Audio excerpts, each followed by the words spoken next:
Welcome to success vista classes. दोस्तों, आज की वीडियो के अंदर हम संपूर्ण जीके का रिवीजन लेकर आए हैं। अगर आपने अभी तक जीके में इतना अच्छा कमांड नहीं कर पाया और यूपी पुलिस एग्जाम 23 अगस्त से शुरू होने वाला है, तो दोस्तों आप इस वीडियो को 2 से 3 बार देखेंगे तो आपका लगभग 70% जीके जो भी आपके यूपी पुलिस में पूछा जाता है इस वीडियो से कवर हो जाएगा। तो आइए शुरुआत करते हैं। हमारा पहला टॉपिक है इतिहास, प्राचीन इतिहास से लेकर आधुनिक इतिहास, क्योंकि दोस्तों आपके एग्जाम में आधुनिक इतिहास से ज्यादा क्वेश्चन पूछे जाते हैं, इसलिए हम प्राचीन इतिहास और मध्यकालीन इतिहास का ओवरव्यू लेकर आपको आधुनिक इतिहास डीप में बढ़ाएंगे।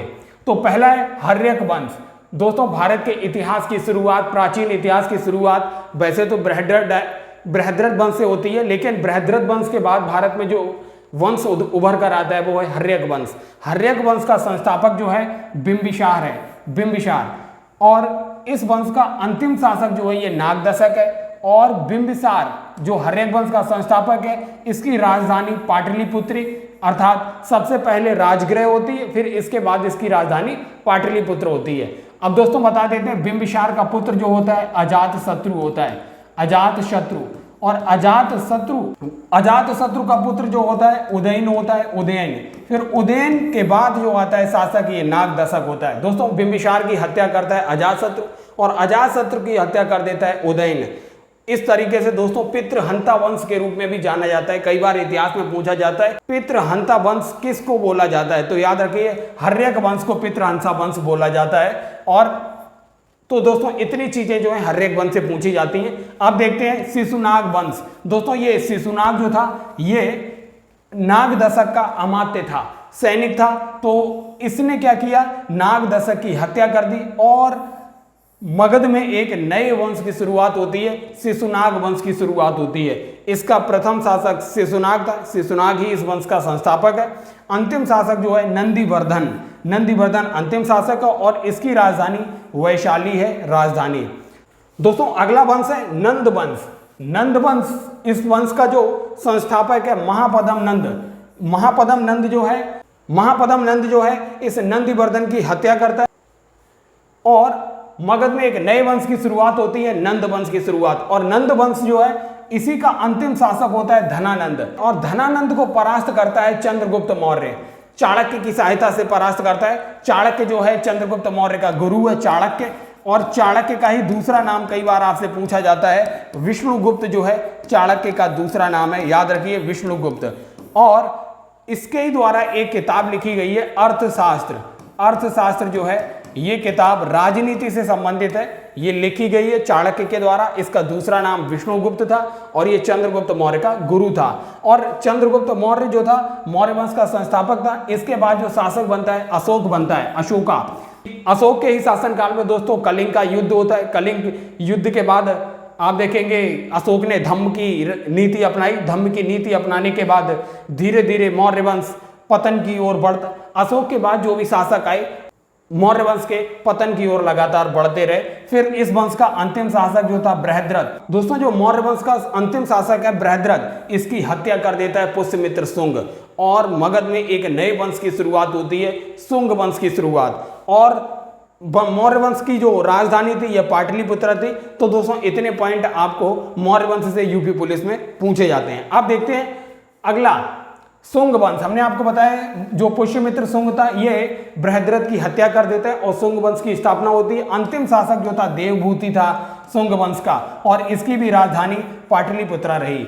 और दोस्तों इसके बाद देखेंगे हम सातवाहन वंश का संस्थापक जो था सेमुक था। और इस वंश का सबसे खास बात आपको याद रखना है, शीशे के सिक्के चलाने का जो श्रेय जाता है, शीशे के सिक्के ये भी सातवाहन वंशों आए चलाए गए शीशे के सिक्के। और ये लोग माता के नाम से उपाधियां धारण करते थे, जैसे गौतमी पुत्र सातकर्णी इसी सातवाहन वंश का शासक था, गौतमी पुत्र सातकर्णी। और जैसे आप देख रहे हैं यहाँ पर लिखा है यज्ञ सातकर्णी। यज्ञ सातकर्णी ये अंतिम शासक था। इनकी राजधानी कई बार पूछी गई है। जो सातवाहन वंश की राजधानी है प्रतिष्ठानपुर के नाम से है, प्रतिष्ठानपुर। अब देखते हैं दोस्तों कुषाण वंश। इसका संस्थापक जो है कडफाइसिस प्रथम है, कडफाइसिस प्रथम। और इसका अंतिम शासक जो है वासुदेव है। लेकिन दोस्तों इसका सबसे प्रतापी शासक जो है कनिष्क है, कनिष्क। कनिष्क का राज्यारोहण जो है 78 ईस्वी में होता है। 78वीं ईस्वी में कनिष्क का राज्यारोहण होता है और वह कुषाण वंश का प्रतापी शासक बनकर निकलता है। कुषाण वंश की जो राजधानी है पुरुषपुर, जिसको पेशावर के नाम से भी जाना जाता है, तो कुषाण वंश की राजधानी पुरुषपुर, आधुनिक इसे पेशावर के नाम से जाना जाता है। अब दोस्तों देखते हैं गुप्त वंश। गुप्त वंश की शुरुआत होती है श्री गुप्त के द्वारा। श्री गुप्त जो है गुप्त वंश का संस्थापक है।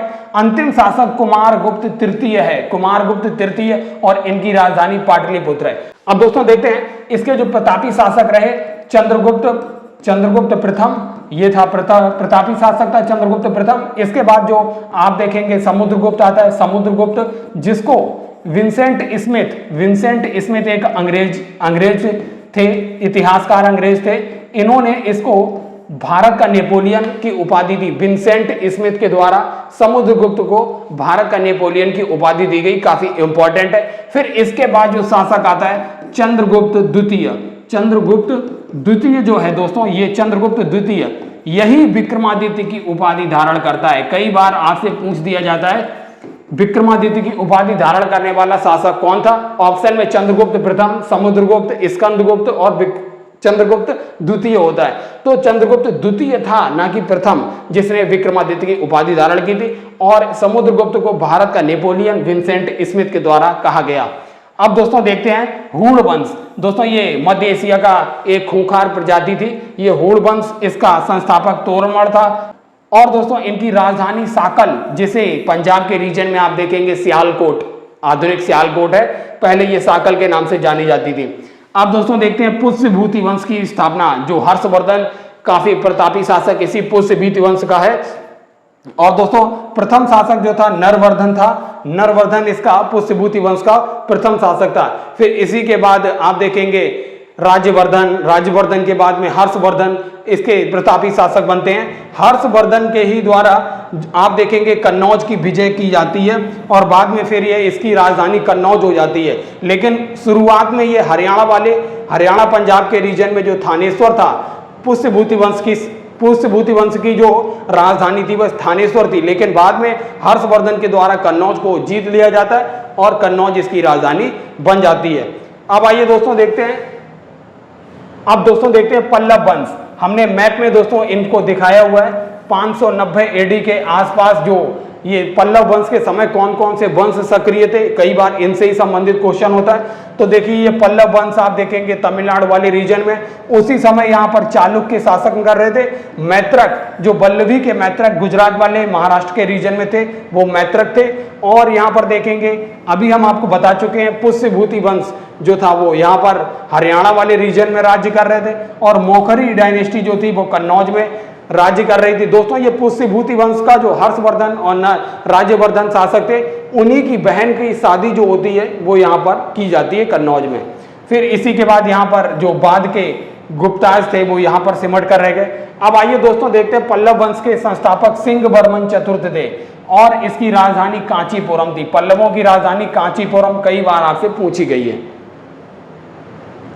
अब आइए दोस्तों देखते हैं चालुक्य वंश। कई तरीके के चालुक्य हैं, हमने एक ही जगह लिख दिए हैं। वातापी के चालुक्य, कल्याणी के चालुक्य और वेंगी के चालुक्य, 3 प्रकार के चालुक्य हैं। सबसे पहले देखते हैं वातापी के चालुक्य जो हैं, प्रथम शासक जयसिंह था इनका, और इनका अंतिम शासक कीर्तिवर्मन द्वितीय था।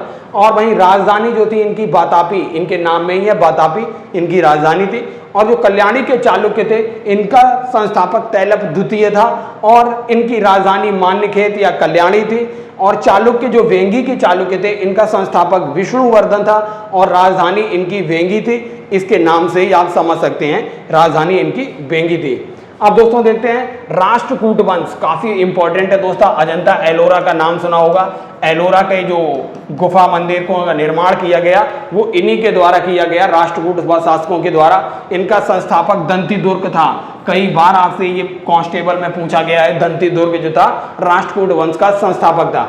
वहीं अंतिम शासक जो था वो कृष्णा तृतीय था, और राजधानी इनकी मान्यखेत थी। मोस्ट इंपॉर्टेंट है, राष्ट्रकूटों की राजधानी कौन सी थी, ऑप्शन दे दिए जाएंगे तो आप याद रखिए मान्यखेत। और इसके बाद चोल वंश काफी इंपॉर्टेंट है। विजयालय जो है ये चोल वंश का संस्थापक था। राजेंद्र तृतीय इनका अंतिम शासक था। वहीं राजधानी इनकी तंजावुर है राजधानी। अब देखते हैं विजयनगर साम्राज्य। विजयनगर साम्राज्य प्रथम शासक इनका हरिहर एवं बुक्का है, अंतिम शासक जो है वो प्रौढ़ राय है और राजधानी इनकी विजयनगर है। काफी इंपॉर्टेंट है। विजयनगर साम्राज्य संगम वंश जो है, प्रथम शासक जो थे ये दो भाई थे, हरिहर एवं बुक्का, अंतिम शासक प्रौढ़ राय और राजधानी जो थी इनकी विजयनगर इनकी राजधानी थी। दोस्तों अब आइए देखते हैं मध्यकालीन इतिहास में हम एंट्री कर चुके हैं सल्तनत एज में। आइए दोस्तों आपको एक बेसिक भूमिका दिखाते हैं। 1192 से 93 ईस्वी में जो तराइन का युद्ध होता है, तराइन के युद्ध में पृथ्वीराज चौहान को षड्यंत्र के तहत मोहम्मद गौरी परास्त कर देता है और पृथ्वीराज चौहान बंदी बना लिए जाते हैं। इस तरीके से भारत पर मुस्लिम आधिपत्य स्थापित हो जाता है और 1206 ईस्वी में अपना एक गुलाम, मोहम्मद गौरी का जो गुलाम था ये था कुतुबुद्दीन ऐबक, इस गुलाम को वह राज्य सौंपकर भारत से चला जाता है। इस तरीके से भारत में गुलाम वंश की स्थापना हो जाती है। गुलाम वंश का संस्थापक कुतुबुद्दीन ऐबक था। कुतुबुद्दीन ऐबक जो है 1206 से लेके 1210 ईस्वी तक ये शासन करता है। इसके बाद आता है इल्तुतमिश। इल्तुतमिश जो है इसका अगला शासक था। इल्तुतमिश के बाद दोस्तों रजिया बेगम काफी महत्वपूर्ण शासिका रही। रजिया बेगम के बाद दोस्तों आप देखेंगे जो महत्वपूर्ण शासक है बलबन है। बलबन ने ही दोस्तों रक्त एवं लौह की नीति अपनाता है बलबन। दोस्तों इल्तुतमिश जो था, इल्तुतमिश ने चालीसा दल का गठन किया था। बलबन ने उसी चालीसा दल को विध्वंस कर दिया, उसको समाप्त कर दिया।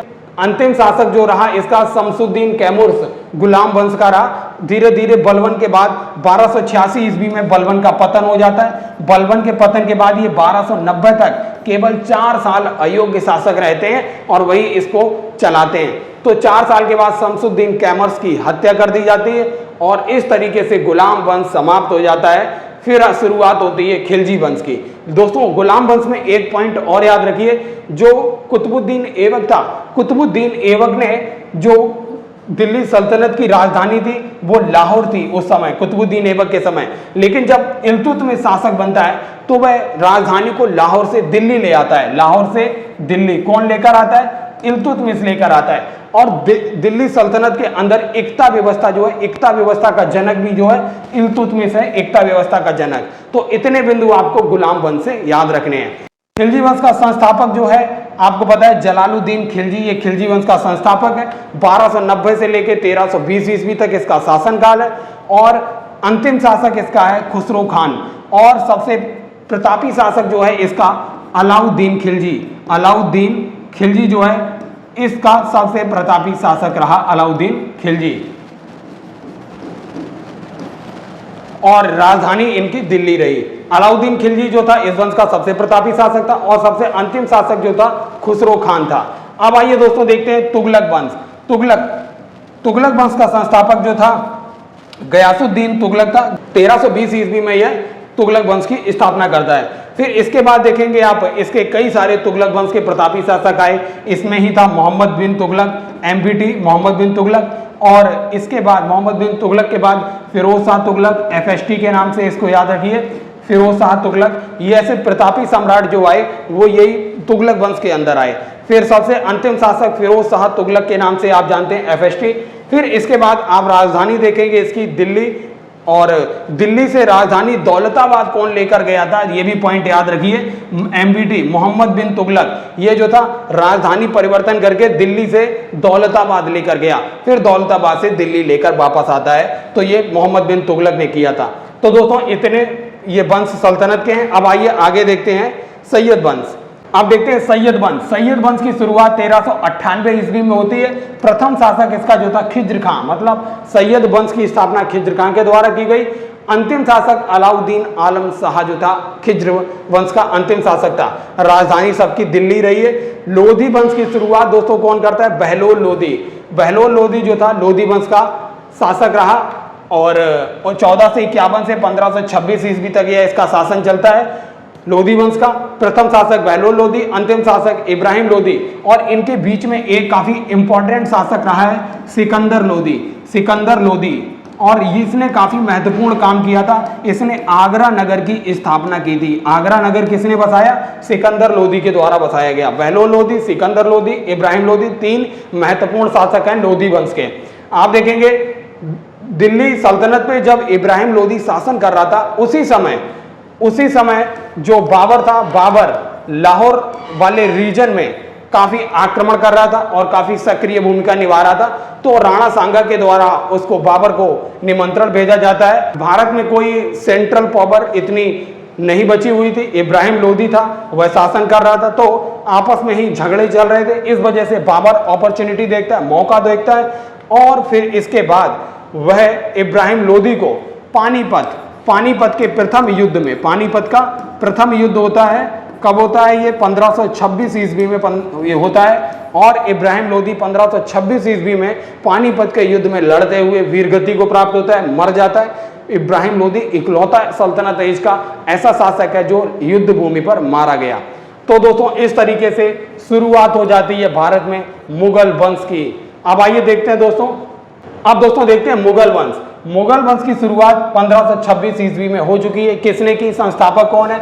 बाबर। बाबर के द्वारा दोस्तों भारत में 4 महत्वपूर्ण युद्ध लड़े गए। आपसे पूछा जाता है पानीपत का युद्ध, फिर इसके बाद आप देखेंगे खानवा का युद्ध, खानवा, इसके बाद चंदेरी का युद्ध, फिर इसके बाद घाघरा का युद्ध। तो ये 4 महत्वपूर्ण युद्ध जो हैं ये इसके द्वारा, बाबर के द्वारा लड़े गए। ये 1526 में लड़ा गया, खानवा का युद्ध 1527 में, चंदेरी का युद्ध 1528 में, घाघरा का युद्ध 1529 में।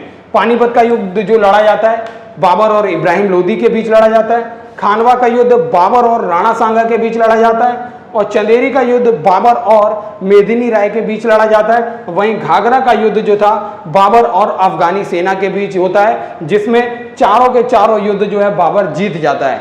और दोस्तों इस तरीके से बाबर भारत पर आक्रमण कर अपनी सत्ता स्थापित कर लेता है। फिर बाबर के बाद जो शासन भार संभालता है उन 1530 ईस्वी में जब बाबर की मृत्यु हो जाती है, तब हुमायूं जो है भारत में अपना शासन स्थापित करता है। हुमायूं जो है 1530 से लेके 1540 ईस्वी तक भारत पर शासन कर पाता है, लेकिन सबसे अंत में कन्नौज के युद्ध, बेसिकली चौसा के ही युद्ध में हुमायूं पराजित हो जाता है शेरशाह सूरी के द्वारा। और फिर बाद में कन्नौज के युद्ध में उसका बिल्कुल पतन हो जाता है और वह भारत छोड़कर 1540 ईस्वी में भारत से चला जाता है। फिर दोस्तों 1540 ईस्वी से लेकर 1545 ईस्वी तक शेरशाह सूरी भारत पर शासन करता है। फिर 1545 से लेकर 1555 तक शेरशाह सूरी के जो वंशज रहे, इसके पुत्र रहे, ये शासन करते हैं। तो 1540 से 1555 तक अफगानियों का भारत पर शासन रहा, शेरशाह सूरी का भारत पर शासन रहा, सूरी वंश का शासन रहा। तो दोस्तों इससे इंपॉर्टेंट पॉइंट आप याद रख सकते हैं, grand trunk road GT road जो है, जो कहां से कहां जाता है? कोलकाता से लेके पेशावर तक जाता है, पेशावर। ये ग्रांड ट्रंक रोड का निर्माण किसके द्वारा कराया गया? शेरशाह सूरी के द्वारा करवाया गया था, शेरशाह सूरी। और शेरशाह सूरी की एक और इंपॉर्टेंट पॉइंट याद रखिए, शेरशाह सूरी का मकबरा कहां पर है? बिहार के सासाराम में जो है शेरशाह सूरी का मकबरा है। और शेरशाह सूरी के बचपन का नाम क्या था? शेरशाह सूरी के बचपन का नाम था फरीद खान जो है शेरशाह सूरी के बचपन का नाम था। तो इतने इंपॉर्टेंट पॉइंट आपको शेरशाह सूरी से भी याद रखने हैं। अब आइए दोस्तों हम देखते हैं हुमायूं के बाद जो शासन भार संभालता है, फिर उसका पुत्र अकबर। ये अकबर पानीपत का द्वितीय युद्ध जो था, सेकेंड वॉर, इसको 1556 ईस्वी में लड़ना पड़ता है। पानीपत का द्वितीय वार किसके बीच होता है? अकबर का संरक्षक कौन था? बैरम खान और हेमू के बीच जो था ये युद्ध होता है, पानीपत का द्वितीय युद्ध। और दोस्तों यहीं से अकबर जो है शासन भार संभाल लेता है। और आप देखेंगे 1556 से लेकर 60 ईस्वी तक अकबर बैरम खान के संरक्षण में काम करता है, इसलिए इसको पेटीकोट शासन के नाम से जाना जाता है। दोस्तों एक इंपॉर्टेंट पॉइंट याद रखिए, बाबर का जो मकबरा था, बाबर का मकबरा काबुल में है, और वहीं हुमायूं का मकबरा जो बनाया गया, हुमायूं का मकबरा दिल्ली के अंदर बनाया गया, दिल्ली के अंदर। अब मरेगा अकबर ने कई सारे सुधार किए, इसी ने फतेहपुर सीकरी का निर्माण अकबर के ही द्वारा किया जाता है और अकबर के ही द्वारा अकबर ने तीर्थ यात्रा कर की समाप्ति की, दास प्रथा की समाप्ति की, जजिया कर की समाप्ति की। ये सारे के सारे काम अकबर ने ही किए। और अकबर जो था, अकबर का जब मृत्यु होती है तो अकबर का मकबरा जो है यही फतेहपुर सीकरी के अंदर बनाया जाता है, फतेहपुर सीकरी। तो इतने पॉइंट आपको अकबर से याद रखना है। अब आइए देखते हैं, अकबर के बाद आपको एक नाम और याद रखना है, अकबर का पुत्र जहांगीर हुआ। जहांगीर के काल को चित्रकला का स्वर्ण काल के नाम से जाना जाता है, चित्रकला का स्वर्ण काल। जहांगीर के बाद आता है शाहजहां जो है, शाहजहां के द्वारा आगरा का मोती मस्जिद की निर्माण की गई। मोती मस्जिद आगरा में जो निर्मित है ये शाहजहां के द्वारा बनाई गई। और आगरा का जो था ताजमहल का भी निर्माण शाहजहां के द्वारा किया गया। और आप देखेंगे दिल्ली का जो लाल किला है, दिल्ली का लाल किले का निर्माण भी शाहजहां के द्वारा किया जाता है। तो इतने पॉइंट आपको शाहजहां से याद रखना है। शाहजहां के बाद आप देखेंगे जो इसका पुत्र होता है औरंगजेब और दारा सिकोहा जो थे ये शाहजहां के पुत्र रहे, औरंगजेब। अब आइए दोस्तों देखते हैं आधुनिक भारत की शुरुआत करते हैं। अब आधुनिक भारत में दोस्तों हम 1885 ये 1885 है, 1885 से लेकर 1947 तक का इतिहास देखेंगे। इस इतिहास के क्रम में हम कांग्रेस की स्थापना, बंगाल का विभाजन, मुस्लिम लीग की स्थापना, दिल्ली दरबार, होम रूल आंदोलन, राष्ट्रीय आंदोलन, गांधी युग, महात्मा गांधी के बारे में देखेंगे, रॉलेट एक्ट, जलियांवाला बाग हत्याकांड, खिलाफत आंदोलन, और खिलाफत आंदोलन के बाद हम देखेंगे असहयोग आंदोलन, साइमन कमीशन, नेहरू रिपोर्ट, पूर्ण स्वराज की घोषणा, और पूर्ण स्वराज की घोषणा के बाद हम देखेंगे सविनय अवज्ञा आंदोलन, प्रथम गोलमेज सम्मेलन, गांधी इरविन समझौता, द्वितीय गोलमेज सम्मेलन, तृतीय गोलमेज सम्मेलन, सांप्रदायिक निर्णय, कम्युनल अवार्ड, क्रांतिकारी राष्ट्रवाद देखेंगे, अगस्त प्रस्ताव, क्रिप्स मिशन, भारत छोड़ो आंदोलन, सीराज गोपालाचारी का फॉर्मूला, वेबल योजना, कैबिनेट मिशन, इटली की घोषणा, माउंटबेटन योजना। तो दोस्तों इतने पॉइंट आज की वीडियो में हम आपके सामने डिस्कस करने वाले हैं। सबसे पहले हम देखते हैं 1885 ईस्वी के अंदर कांग्रेस का गठन होता है। कांग्रेस का गठन 1885 ईस्वी में हो जाता है। आप देखेंगे भारतीय राष्ट्रीय कांग्रेस के संस्थापक कौन थे? ए.यो. ह्यूम जो थे भारतीय राष्ट्रीय कांग्रेस के संस्थापक, ये रिटायर्ड अंग्रेज ऑफिसर थे। इसके बाद भारतीय राष्ट्रीय कांग्रेस की स्थापना कब हुई? 1885 ईस्वी में भारतीय राष्ट्रीय कांग्रेस की स्थापना होती है। भारतीय राष्ट्रीय कांग्रेस का प्रथम अधिवेशन कहाँ हुआ? जो बंबई था, बंबई के ग्वालियर टैंक में आप देखेंगे यहाँ पर गोकुल दास तेजपाल संस्कृत कॉलेज था, वहां पर भारतीय राष्ट्रीय कांग्रेस का प्रथम अधिवेशन होता है। भारतीय राष्ट्रीय कांग्रेस के प्रथम अध्यक्ष कौन थे? प्रथम अध्यक्ष थे W.C. बनर्जी, व्योमेश चंद्र बनर्जी जो थे इसके प्रथम अध्यक्ष थे। भारतीय राष्ट्रीय कांग्रेस का प्राचीन नाम जो था भारतीय राष्ट्रीय संघ था, इंडियन नेशनल संघ के नाम,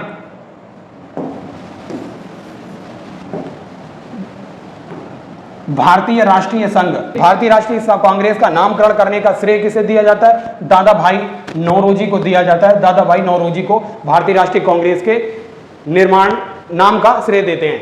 भारतीय राष्ट्रीय कांग्रेस के गठन के समय वायसराय कौन था? दोस्तों वायसराय जो था डफरिन था। कई क्रांतिकारियों ने इस कांग्रेस के गठन को लेकर तंज कसा और इसे डफरिन के दिमाग की उपज बताया। तो इसे आप याद रख सकते हैं कि उस समय डफरिन जो था भारत का वायसराय था।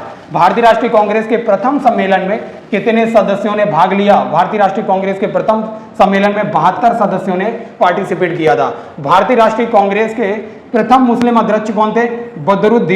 बदरुद्दीन तैयब जी जो थे भारतीय राष्ट्रीय कांग्रेस के प्रथम मुस्लिम अध्यक्ष थे। भारतीय राष्ट्रीय कांग्रेस के प्रथम पारसी अध्यक्ष कौन थे? दादा भाई नौरोजी जो थे प्रथम पारसी अध्यक्ष थे। भारतीय राष्ट्रीय कांग्रेस के प्रथम अंग्रेज अध्यक्ष कौन थे? जॉर्ज यूल जो थे प्रथम अंग्रेज अध्यक्ष रहे। अब आइए दोस्तों देखते हैं भारतीय राष्ट्रीय कांग्रेस के किस अधिवेशन में सर्वप्रथम राष्ट्रीय गीत गाया गया? राष्ट्रीय गीत दोस्तों 1896 के कोलकाता अधिवेशन में गाया गया और रहमतुल्लाह सयानी जो थे इस अधिवेशन की अध्यक्षता कर रहे थे। अब आइए दोस्तों देखते हैं भारतीय राष्ट्रीय कांग्रेस के कौन से अधिवेशन में सर्वप्रथम राष्ट्रगान गाया गया? दोस्तों ये 1911 ईस्वी के कोलकाता अधिवेशन में राष्ट्रगान प्रथम बार गाया गया। भारतीय राष्ट्रीय कांग्रेस के किस अधिवेशन में नरम दल और गरम दल अलग अलग हो गए? दोस्तों 1907 ईस्वी का जो सूरत अधिवेशन था, सूरत के अधिवेशन में नरम दल गरम दल अलग हो जाते हैं और इस कांग्रेस के अधिवेशन की अध्यक्षता रास बिहारी घोष कर रहे थे, रास बिहारी घोष जो थे इसकी अध्यक्षता कर रहे थे। भारतीय राष्ट्रीय कांग्रेस के किस अधिवेशन की अध्यक्षता महात्मा गांधी के द्वारा की जाती है? तो महात्मा गांधी ने 1924 ईस्वी का कर्नाटक में एक गांव है बेलगावी, वेलगांव अधिवेशन की अध्यक्षता की थी महात्मा गांधी ने। भारतीय राष्ट्रीय कांग्रेस के किस अधिवेशन की सर्वप्रथम स्वराज शब्द की घोषणा हुई? तो दोस्तों 1906 ईस्वी का जो अधिवेशन हुआ था जिसकी अध्यक्षता दादा भाई नौरोजी कर रहे थे। अब आइए दोस्तों देखते हैं भारतीय राष्ट्रीय कांग्रेस की प्रथम महिला अध्यक्ष कौन थी? Annie Besant. एनी बेसेंट जो थी ये भारतीय राष्ट्रीय कांग्रेस की प्रथम महिला अध्यक्ष थी। इन्हीं के द्वारा दोस्तों, इन्हीं के द्वारा कॉमनवेल्थ पत्रिका जो है, जो कॉमनवेल्थ पत्रिका इन्हीं के द्वारा जारी की जाती थी, एनी बेसेंट के द्वारा। अब दोस्तों देखते हैं भारतीय राष्ट्रीय कांग्रेस की प्रथम भारतीय महिला अध्यक्ष जो थी सरोजिनी नायडू थी। सरोजिनी नायडू ये पहली भारतीय महिला थे। दोस्तों जो एनी बेसेंट ने जिस कांग्रेस के अधिवेशन की अध्यक्षता की थी, जो वह हुआ था अधिवेशन 1917 ईस्वी का अधिवेशन था, और वहीं भारतीय राष्ट्रीय कांग्रेस के प्रथम अधिवेशन की अध्यक्षता जो भारतीय महिला कर रही थी सरोजिनी नायडू, इन्होंने 1925 ईस्वी में कानपुर अधिवेशन की अध्यक्षता की थी। कानपुर अधिवेशन की अध्यक्षता सरोजिनी नायडू ने की थी। भारतीय राष्ट्रीय कांग्रेस के नरम दल और गरम दल मुस्लिम लीग का समझौता किस अधिवेशन में हुआ? 1916 ईस्वी का जो अधिवेशन हुआ था ये लखनऊ अधिवेशन में हुआ था। लखनऊ पैक्ट के नाम से भी जानते हैं। लखनऊ अधिवेशन 1916 का हुआ था। अब अगला क्वेश्चन है भारतीय राष्ट्रीय कांग्रेस के लाहौर अधिवेशन की अध्यक्षता किसने की थी? जो 1929 ईस्वी का लाहौर अधिवेशन था। ये इसलिए इंपॉर्टेंट है क्योंकि इसी अधिवेशन के अंदर पूर्ण स्वराज्य सबसे पहले रखा गया। तो पूर्ण स्वराज्य की घोषणा सबसे पहले लाहौर अधिवेशन में 1929 में होती है। और दोस्तों इस अधिवेशन की अध्यक्षता जवाहरलाल नेहरू के द्वारा की जा रही थी। जवाहरलाल नेहरू के द्वारा इसकी अध्यक्षता की गई थी। अब दोस्तों देखते हैं अगला, भारतीय राष्ट्रीय कांग्रेस की कराची अधिवेशन की अध्यक्षता किसने की?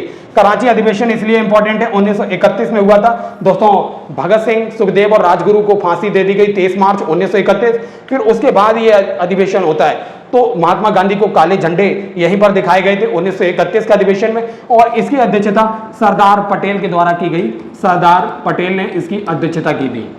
अब दोस्तों अगला है भारतीय राष्ट्रीय कांग्रेस की किस अधिवेशन की अध्यक्षता सुभाष चंद्र बोस ने की? तो 1938 का जो हरिपुरा अधिवेशन था, हरिपुरा अधिवेशन 1938 में, इस अधिवेशन की अध्यक्षता सुभाष चंद्र बोस ने की। भारतीय राष्ट्रीय कांग्रेस के सबसे युवा अध्यक्ष कौन थे? तो याद रखिए मौलाना अबुल कलाम आजाद। मौलाना अबुल कलाम आजाद जो थे ये सबसे युवा कांग्रेस के राष्ट्रीय अध्यक्ष रहे, और इन्हें को स्वतंत्र भारत में सबसे पहला शिक्षा मंत्री बनाया गया। दोस्तों आप देखते हैं भारतीय राष्ट्रीय कांग्रेस के सबसे लंबे समय तक अध्यक्ष रहने वाले व्यक्ति कौन थे? मौलाना अबुल कलाम आजाद। इसके बाद स्वतंत्रता के समय भारतीय राष्ट्रीय कांग्रेस के अध्यक्ष कौन थे? स्वतंत्रता के समय जेबी कृपलानी जो थे भारतीय राष्ट्रीय कांग्रेस के अध्यक्ष थे, जेबी कृपलानी। तो दोस्तों ये इतने क्वेश्चन आपसे भारतीय राष्ट्रीय कांग्रेस से पूछे जाते हैं। अब आइए दोस्तों अगला देखते हैं, शिक्षा संबंधी सुधार। दोस्तों अभी आपसे यूपी पुलिस जो फरवरी में एग्जाम हुआ था, जो लीक हुआ था, उसमें आपसे सैडलर आयोग पूछा गया था, इसका गठन कब किया गया? तो याद रखिए वुड घोषणा पत्र, ये शिक्षा से संबंधित है। शिक्षा संबंधी सुधार अंग्रेजों ने जितने किए ये इतने आयोग बनाकर किए। तो वुड घोषणा पत्र जो है सबसे पहले 1854 ईस्वी में आता है, फिर हंटर आयोग 1878 ईस्वी में आता है, फिर भारतीय विश्वविद्यालय अधिनियम बनकर आता है 1904 ईस्वी में। वहीं देखेंगे सैडलर आयोग का गठन 1917 ईस्वी में होता है, फिर वर्धा योजना जो है 1937 में तैयार की जाती है, फिर सार्जेंट आयोग जो है 1944 में बनकर आता है। तो दोस्तों इतने शिक्षा से संबंधित सुधार आयोग है जो आपको याद रखना है। वुड घोषणा पत्र 1854, हंटर 1878, भारतीय विश्वविद्यालय अधिनियम 1904, सैडलर आयोग 1917, वर्धा योजना 1937 और सार्जेंट आयोग जो था 1944 ईस्वी में बनता है। अब दोस्तों देखते हैं बंगाल का विभाजन कब किया गया? तो इसका आंसर होगा 1905 ईस्वी में बंगाल का विभाजन किया गया। बंगाल विभाजन के समय गवर्नर जनरल कौन था? कर्जन जो था बंगाल विभाजन के समय गवर्नर जनरल था। अगला क्वेश्चन है बंगाल विभाजन कब प्रभावी हुआ? बंगाल विभाजन प्रभावी जो होता है 16 अगस्त 1905 ईस्वी को बंगाल विभाजन प्रभावी हो जाता है, और बंगाल विभाजन प्रभावी होने के बाद 16 अक्टूबर 1905 को बंगाल में शोक दिवस के रूप में मनाया गया। शोक दिवस तो ये भी पॉइंट कई बार पूछे जाते हैं। 16 अक्टूबर 1905 को शोक दिवस और 16 अगस्त 1905 को बंगाल विभाजन प्रभावी हो जाता है। बंगाल विभाजन के विरोध में शोक दिवस कब मनाया गया? 16 अक्टूबर 1905 को। बंगाल विभाजन के विरोध में कौन कौन से आंदोलन चलाए गए? तो याद रखिए जो स्वदेशी आंदोलन था बंगाल डिवीजन के विरोध में चलाया गया स्वदेशी आंदोलन। फिर इसके बाद रविंद्रनाथ टैगोर ने अमार सोनार बंगला नामक जो गीत लिखा था वो कब लिखा था? इसी स्वदेशी आंदोलन के समय लिखा था, जो काफी गाया गया, काफी चर्चा में रहा। अब अगला है मुस्लिम लीग की स्थापना कब हुई? दोस्तों मुस्लिम लीग की स्थापना 1906 ईस्वी में होती है। मुस्लिम लीग की स्थापना किसने की? तो सलीमुल्लाह खान के द्वारा इसकी स्थापना की गई। नवाब सलीमुल्लाह के द्वारा इसकी स्थापना की जाती है। मुस्लिम लीग की स्थापना कहाँ हुई? तो मुस्लिम लीग की स्थापना बांग्लादेश की राजधानी जो है ढाका में हुई थी। मुस्लिम लीग के प्रथम अधिवेशन की अध्यक्षता किसके द्वारा की गई? तो मुश्ताक हुसैन के द्वारा प्रथम अधिवेशन की अध्यक्षता की गई। मुश्ताक हुसैन ने मुस्लिम लीग के प्रथम अधिवेशन की अध्यक्षता की थी। अगला है दिल्ली दरबार कब लगाया गया? 1911 ईस्वी को दिल्ली दरबार लगता है। इसी में दोस्तों दिल्ली दरबार के ही समय पे जो बंगाल डिवीजन था, बंगाल विभाजन रद्द कर दिया जाता है। बंगाल विभाजन। अब देखते हैं दिल्ली में भव्य दरबार का आयोजन किसके स्वागत के लिए लिया गया था? तो जॉर्ज पंचम इसके भव्य स्वागत में दिल्ली दरबार का आयोजन किया गया। भारत की राजधानी कोलकाता से दिल्ली कब स्थानांतरित हुई? तो 1911-12 ईस्वी के दौरान ही ये भारत की राजधानी कोलकाता से दिल्ली स्थानांतरित हुई। बिहार तथा उड़ीसा को बंगाल से अलग कब किया गया? तो ये 1911 ईस्वी के ही टाइम पर ये काम किया गया था। बिहार तथा उड़ीसा को बंगाल से अलग कर दिया गया। अब देखते हैं एनी बेसेंट ने होम रूल आंदोलन की शुरुआत कब की और कहां से की? तो दोस्तों कब का आंसर है, ये इन्होंने शुरुआत सितंबर 1916 ईस्वी में इन्होंने होम रूल आंदोलन की शुरुआत की। कहां का आंसर है?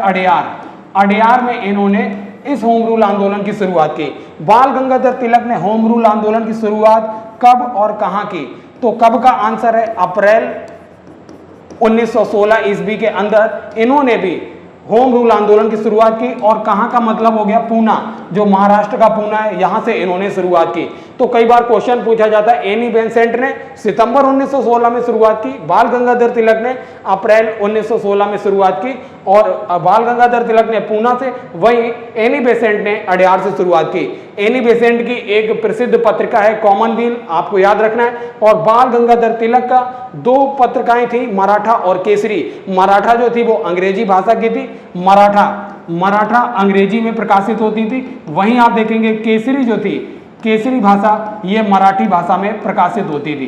तो याद रखिए ये 2 पुस्तिकाएं इनकी है, बाल गंगाधर तिलक की। इन्हीं के द्वारा नारा दिया गया था, स्वराज्य मेरा जन्म सिद्ध अधिकार है। अब आइए दोस्तों देखते हैं अगला, महात्मा गांधी का जन्म कब और कहां हुआ था? महात्मा गांधी का जन्म 2 अक्टूबर 1869 ईस्वी को गुजरात के पोरबंदर में हुआ था, पोरबंदर के अंदर। तो इतने पॉइंट याद रखिए, 2 अक्टूबर 1869 ईस्वी को गुजरात के पोरबंदर में महात्मा गांधी का जन्म होता है। आप देखते हैं महात्मा गांधी भारत कब लौटते हैं? महात्मा गांधी 9 जनवरी 1915 ईस्वी को महात्मा गांधी भारत आते हैं। इसीलिए 9 जनवरी को दोस्तों आपने देखा होगा प्रवासी भारतीय दिवस के रूप में भी मनाया जाता है, प्रवासी भारतीय दिवस। तो ये पॉइंट भी याद रखिए। अब देखते हैं महात्मा गांधी ने साबरमती आश्रम की स्थापना कहां की और कब की? तो कहां का आंसर हो जाएगा? अहमदाबाद में इन्होंने साबरमती आश्रम की स्थापना की। और कब का आंसर हो जाएगा? 1916 ईस्वी में इन्होंने साबरमती आश्रम की शुरुआत की। चंपारण सत्याग्रह, अहमदाबाद मिल हड़ताल और खेड़ा सत्याग्रह, ये 3 मोस्ट इंपॉर्टेंट है। चंपारण सत्याग्रह महात्मा गांधी का पहला सत्याग्रह का भारत में प्रयोग था। इन्होंने 1917 ईस्वी में की थी चंपारण सत्याग्रह की शुरुआत। और चंपारण सत्याग्रह दोस्तों जो था, ये 3 कठिया एक प्रणाली थी, 3 कठिया, और था तकावी ऋण। इसकी वजह से किसान काफी परेशान थे। 3 कठिया प्रणाली से जो लगान मालिक थे वह किसानों का शोषण कर रहे थे। इसके विरोध में महात्मा गांधी ने चंपारण सत्याग्रह किया और सक्सेसफुली महात्मा गांधी ने अंग्रेजों से अपनी मांगे मनवा ली। फिर अहमदाबाद मिल हड़ताल, दोस्तों ये प्लेग बोनस को लेके हड़ताल की गई थी और महात्मा गांधी ने यहाँ भी अपने सत्याग्रह का प्रयोग किया। यहाँ पर मेन मुद्दा था प्लेग बोनस। जो कर्मचारी थे वह 50% प्लेग बोनस मांग रहे थे, जबकि वह लोग 20% अंग्रेज देने के लिए तैयार थे। वहीं देखेंगे आप खेड़ा सत्याग्रह, ये भी 1918 को होता है और अहमदाबाद हड़ताल भी 1918 को होती है। खेड़ा सत्याग्रह जो दोस्तों होता है, खेड़ा सत्याग्रह यहाँ पर अकाल पड़ने की वजह से जो किसान था, किसानों का लगान माफ होना था, लेकिन अंग्रेज अकाल पड़ने के बावजूद भी किसानों से लगान वसूल कर रहे थे, तो खेड़ा सत्याग्रह इसके विरोध में चलाया था। तो तीनों याद रखिए, चंपारण सत्याग्रह नील के बागान मालिकों की जो तिनकटिया प्रणाली थी और तकावी ऋण से संबंधित जो किसानों का शोषण था उसके विरोध में था। अहमदाबाद मिल प्लेग बोनस से रिलेटेड था और खेड़ा सत्याग्रह अकाल पड़ने के बाद भी जो वसूली की जा रही थी उससे संबंधित था। अब देखते हैं दोस्तों रॉलेट एक्ट को दोस्तों बिना वकील बिना दलील और बिना अपील का कानून भी कहा जाता है। मतलब आपको शक के आधार पर क्रांतिकारियों को पकड़ लिया जाता था और उनको जेल में डाल दिया जाता था, इसीलिए इसे बिना वकील बिना दलील बिना अपील का कानून भी कहा गया। इसे काले कानून की भी संज्ञा दी गई है रॉलेट एक्ट को। रॉलेट एक्ट के विरोध में ही दोस्तों कई सारे भारतीय स्वतंत्रता सेनानी विरोध कर रहे थे। उसी समय आप देखेंगे सत्यपाल और सैफुद्दीन किचलू इनको कर लिया जाता है अरेस्ट। जब इनको अरेस्ट किया जाता है तो जलियांवाला बाग के अंदर इन्हीं के अरेस्ट के विरोध में 13 अप्रैल 1919 ईस्वी को बैसाखी के दिन कई लोग विरोध कर रहे थे अंग्रेजों का और जनरल डायर ने निहत्थे लोगों पर जलियांवाला बाग में निर्मम हत्या का आदेश दे दिया, गोलीबारी का आदेश दिया। तो 13 अप्रैल 1919 ईस्वी को भारत में भारतीय स्वतंत्रता आंदोलन में ये विभत्स खूनी कांड लिखा गया। अब आइए दोस्तों देखते हैं इसके विरोध में, जलियांवाला आंदोलन के विरोध में दोस्तों शंकर अय्यर थे, इन्होंने वायसराय की कार्यकारिणी से इस्तीफा दे दिया। दूसरा पॉइंट आपको नोट करना है, जो महात्मा गांधी हैं, महात्मा गांधी ने कैसरे हिंद की उपाधि को वापस कर दिया, कैसरे हिंद।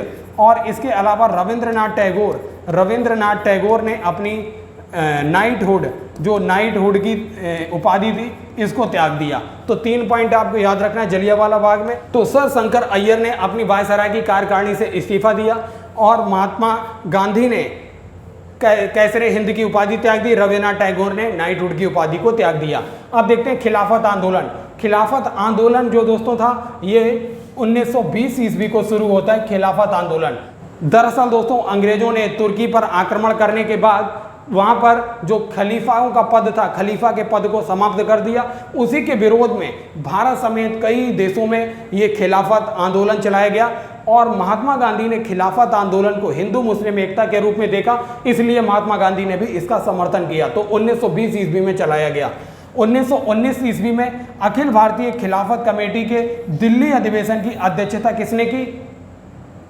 तो इसकी अध्यक्षता महात्मा गांधी MK गांधी के द्वारा इसकी अध्यक्षता की जाती है। अब देखते हैं दोस्तों खिलाफत आंदोलन का नेतृत्व कौन कर रहा था। तो दोस्तों अली बंधु जो थे, ये अली बंधु इन्होंने इसका नेतृत्व किया। अली बंधु में कौन थे? अली बंधुओं में थे मोहम्मद अली और इसके बाद शौकत अली।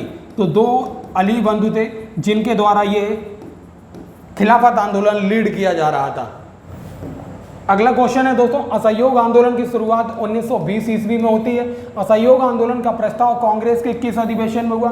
तो कांग्रेस का विशेष अधिवेशन जो हुआ था कोलकाता के अंदर, कोलकाता में। इसकी अध्यक्षता कर रहे थे लाला लाजपत राय के द्वारा इसकी अध्यक्षता की गई थी। तो इसी अधिवेशन में असहयोग आंदोलन का प्रस्ताव पारित हो गया था। असहयोग आंदोलन को किस घटना के बाद वापस ले लिया गया? तो दोस्तों चौरी चौरा कांड जो था, इसके बाद इसको असहयोग आंदोलन को वापस ले लिया गया।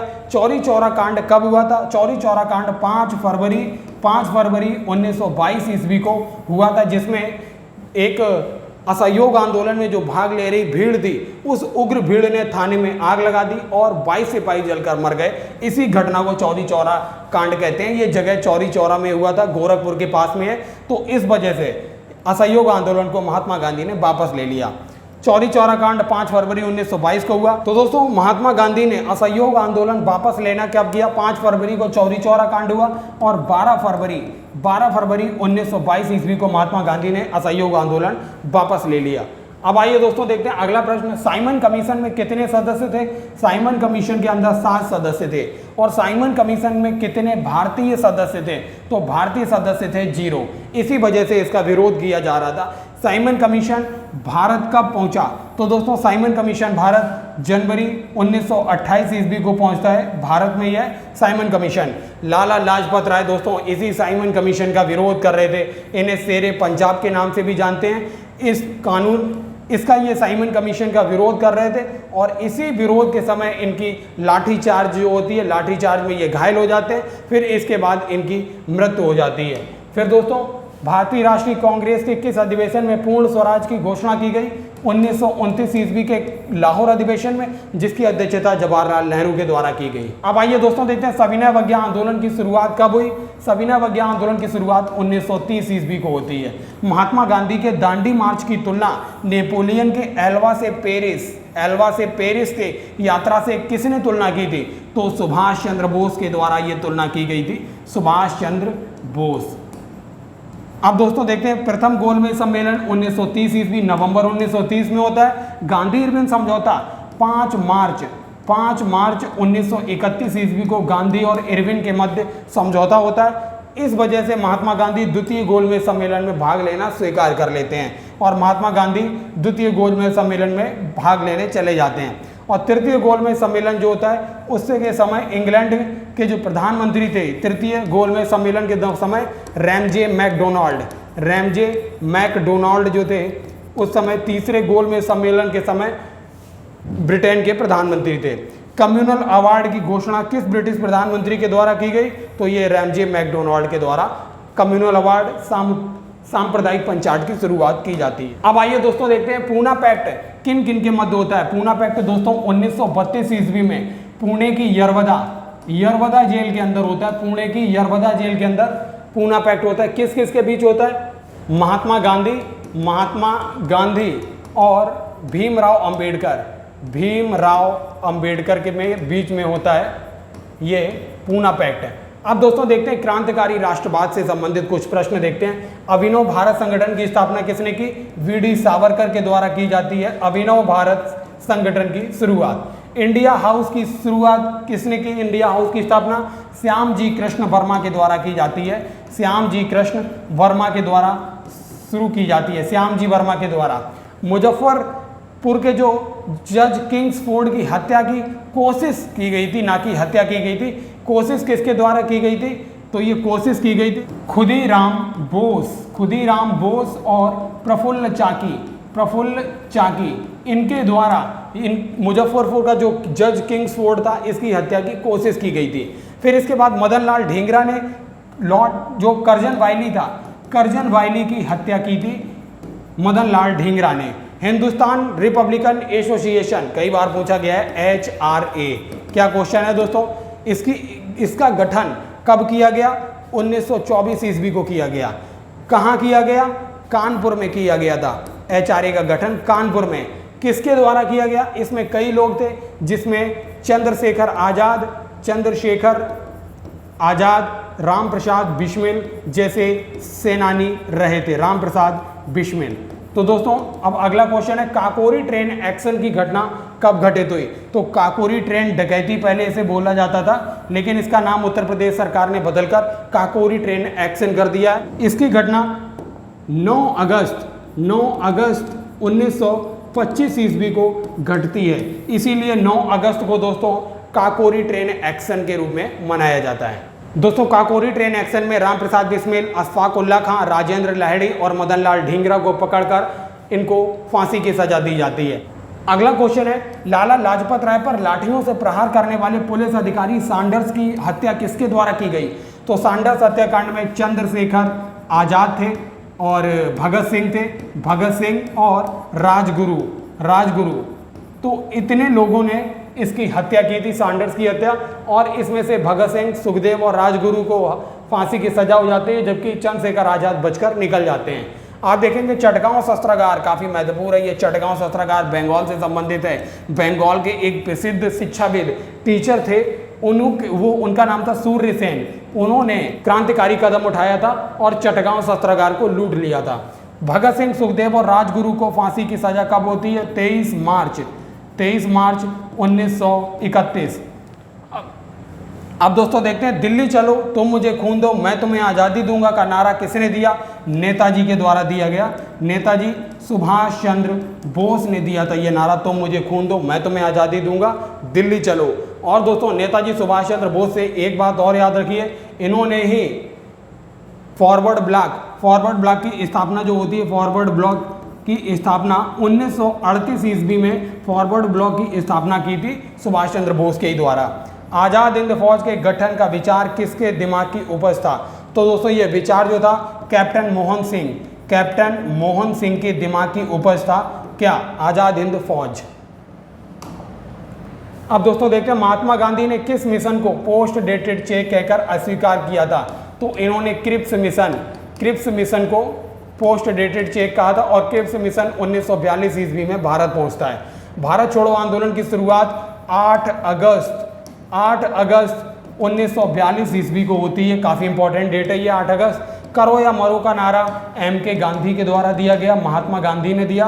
पाकिस्तान दिवस दोस्तों 23 मार्च 1943 ईस्वी को पाकिस्तान दिवस के मनाने का निर्णय लिया गया।